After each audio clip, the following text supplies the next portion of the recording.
काल नांदेडमध्ये पूल पडला, कारण 2 विद्यार्थी कसेबसे वाचले. सांगण्यात काय आलं की ते भूकंपामुळे झालं. अरे पुलाची एक भिंत खाली पडते, सगळी माती रस्त्यावर येते, एखादी तरी झोपडी पडली असेल की नाही त्या 4.5 रिश्टर स्केलच्या भूकंपानं. 4.2 रिश्टर स्केलचा भूकंप झाल्यावर एखाद्या घर पडलं असेल, एखादी झोपडी पडली असेल आणि मग आपला कोट्यावधी रुपयाचा पूल कोसळला असेल. पण हाच पूल कोसळला, बाकी काही मुनगंटीवार साहेब पडलेलं नाही. हा पूल का कोसळला याची चौकशी केली पाहिजे. आम्ही तुम्हाला बदनाम नाही करत, तुम्ही स्वतःवर घेऊ नका.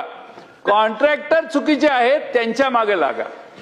तुमचा काय सोकावता कामा नये. असा कोण कॉन्ट्रॅक्टर आहे की त्यानं पडल्या 2 महिन्यात पुलाची भिंत पडते? अध्यक्ष महोदय, हे गंभीर आहे. तुम्ही साहेब, माझी तुम्हाला विनंती आहे, तुमच्यावर माझा पूर्ण विश्वास आहे, तुम्ही याच्यात लक्ष घाला. तो कोण कॉन्ट्रॅक्टर त्याला बोलवा, मुख्यमंत्री महोदयांना किंवा ते बांधकाम मंत्री कोण आहेत त्यांना बोलवा. पण ह्याचा शहानिशा झाला पाहिजे. एक झोपडी त्या जिल्ह्यात पडली नाही, भूकंप लय लांब झालेला, पण एक झोपडी नाही पडली, पण याचा पूल पडला.